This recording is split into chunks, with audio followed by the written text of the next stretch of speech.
Bonjour à toutes et à tous. Donc, effectivement, je suis Rémi Babu. J'ai travaillé sur ce projet depuis le lancement du PTEF avec d'abord les fiches sectorielles et puis ensuite ces rapports intermédiaires et finaux.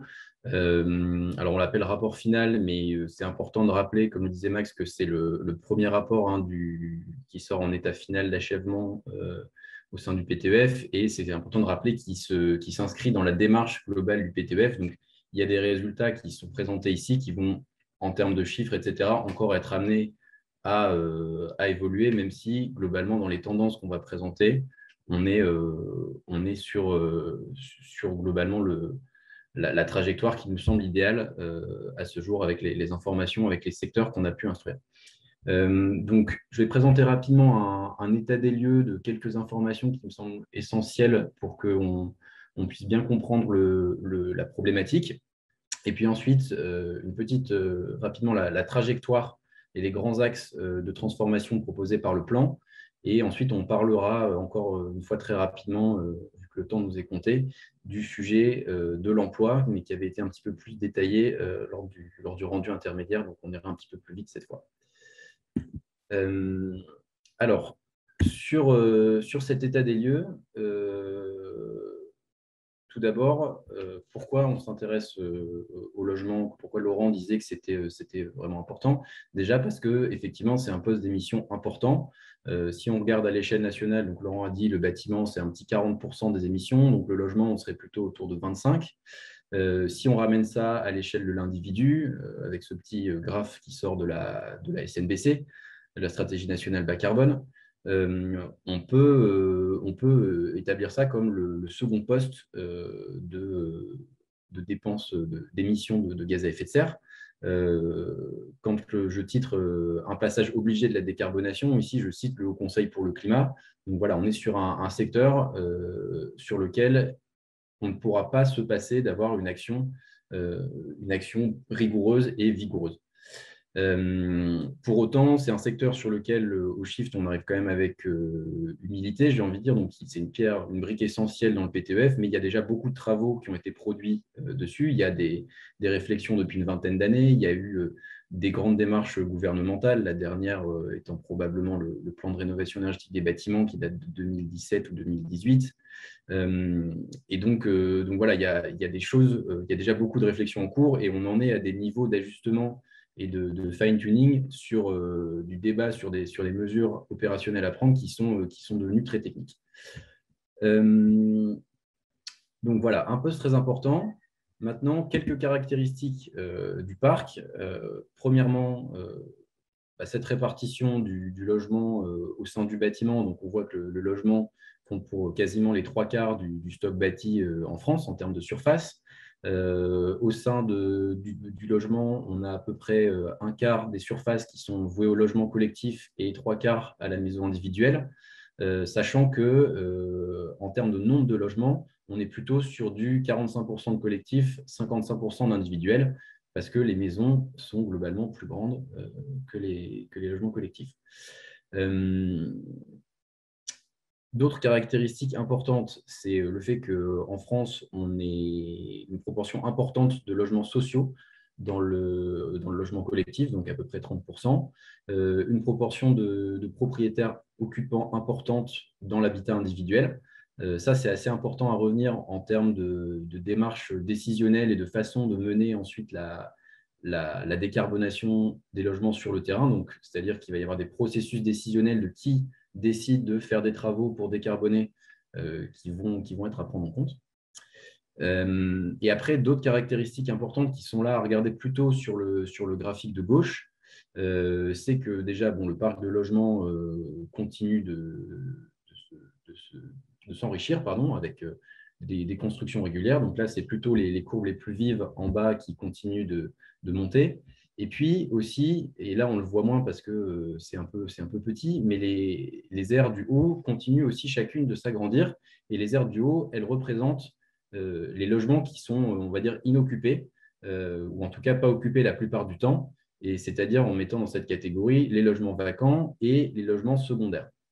Donc, on a à peu près 10% de logements secondaires aujourd'hui en France et 8% de logements vacants dont la moitié étant d'une vacance structurelle, donc c'est-à-dire une vacance qui est au-delà du fait de la vacance qu'on a entre deux preneurs d'un logement.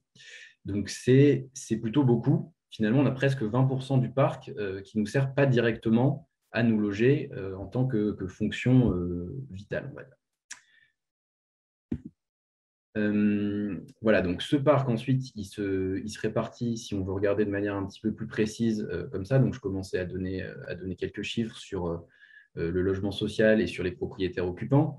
En tout cas, ce que ça nous fait voir, tout ça, c'est qu'on a, on a un petit 30 millions de logements, parce que ce graphique n'est plus tout à fait à jour, hein, il date d'un précédent rapport du Shift.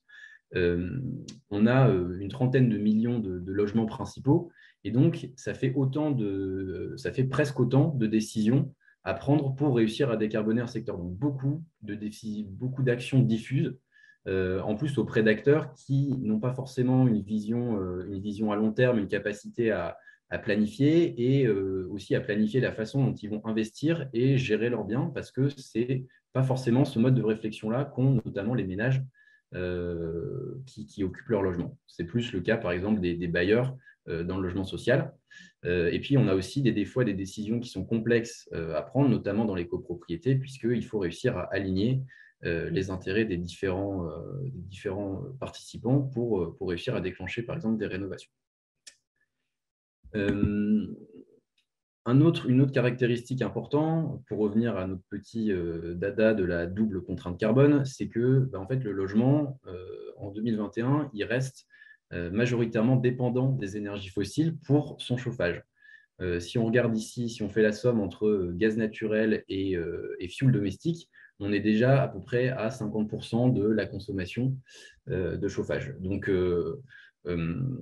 aujourd'hui, en ce moment même, on est en train de voir une envolée des prix du gaz, alors que ce n'est même pas encore l'hiver. Ça veut dire que globalement, on a une vulnérabilité forte du secteur du logement sur une fonction vitale qui est tout simplement de se maintenir à une température vivable, voire confortable, si possible.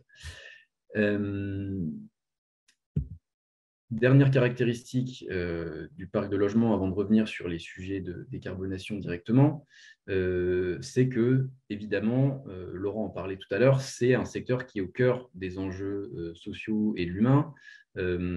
Sur le sujet énergétique, on a une précarité énergétique qui touche quand même encore beaucoup de monde, donc estimée à 12% de la population. Selon les indicateurs qu'on prend, on pourrait élargir ça jusqu'à 5 millions de foyers, donc presque 12 millions d'individus. Et donc là, on voit que c'est encore quasiment le double du chiffre annoncé précédemment. Donc, en tout cas, c'est un vrai sujet important. Et enfin, que le logement aussi pour tout un chacun, c'est une part, enfin, disons en termes d'investissement, c'est quelque chose de très conséquent, c'est parfois l'investissement d'une vie. Ça compose plus de la moitié des dépenses préengagées, donc les dépenses qu'on ne peut pas renégocier du jour au lendemain. Et donc là-dessus, on a aussi, voilà, on est sur un sujet qui va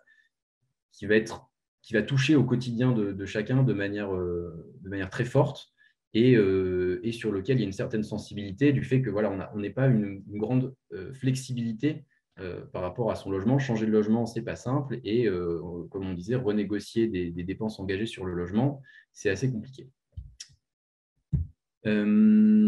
Alors, pour revenir à la trajectoire carbone, un petit état des lieux de ce qui est en train de se passer plutôt maintenant sur le logement. Globalement, le logement se décarbone, mais trop lentement. Donc, les budgets carbone de la SNBC 1 et de la SNBC 2 ont été dépassés, y compris les budgets ajustés en ce qui concerne le bâtiment. Et ça, c'est dû notamment au fait qu'on ait des tendances contraires. Donc, on a une efficacité du bâtiment et une décarbonation de l'énergie qui s'améliore. En revanche, on a des tendances à l'opposé qui sont l'augmentation des surfaces par personne, du fait notamment de la décohabitation, peut-être de l'évolution des normes de confort aussi, et une population aussi tout simplement qui augmente. Donc voilà, là je vous ai remis, d'après toujours issu de la SNBC, les facteurs déterminants, avec l'équation, enfin une identité de Kaya appliquée au bâtiment qui nous montre en quoi ces facteurs interagissent. Alors, faites pas la multiplication, en l'occurrence, c'est un petit peu plus subtil que ça, il faudrait sommer les sensibilités, mais tout ça pour dire qu'on a ces tendances contradictoires qui font qu'aujourd'hui, on n'arrive pas tout à fait à atteindre on n'arrive même pas du tout, pardon, à atteindre le rythme de décarbonation qu'il faudrait atteindre. Ce qui se passe de manière très concrète, en tout cas du côté de la réglementation sur le logement, il y a des évolutions du côté de ce qu'on va faire sur le parc bâti qui existe, dont on dispose, avec l'entrée en vigueur du DPE opposable donc en juillet de cette année. Donc, le DPE opposable, ça veut dire qu'on va pouvoir utiliser les informations qui sont issues du DPE, donc le diagnostic de performance énergétique, qui nous dit en gros quelle est la qualité énergétique et carbone de nos logements. Donc, ces informations-là, elles vont pouvoir être utilisées pour déclencher typiquement des obligations d'audit, des obligations de rénovation ou des interdictions de logement, de location, comme il devrait en entrer en vigueur en 2028 d'après la loi énergie-climat. Et donc, ce DPE, c'est plutôt, le fait qu'il devienne opposable, c'est plutôt une bonne chose. Et puis, une autre bonne chose, c'est que les émissions de gaz à effet de serre ont été incluses dans l'étiquette principale que vous voyez sur les annonces immobilières.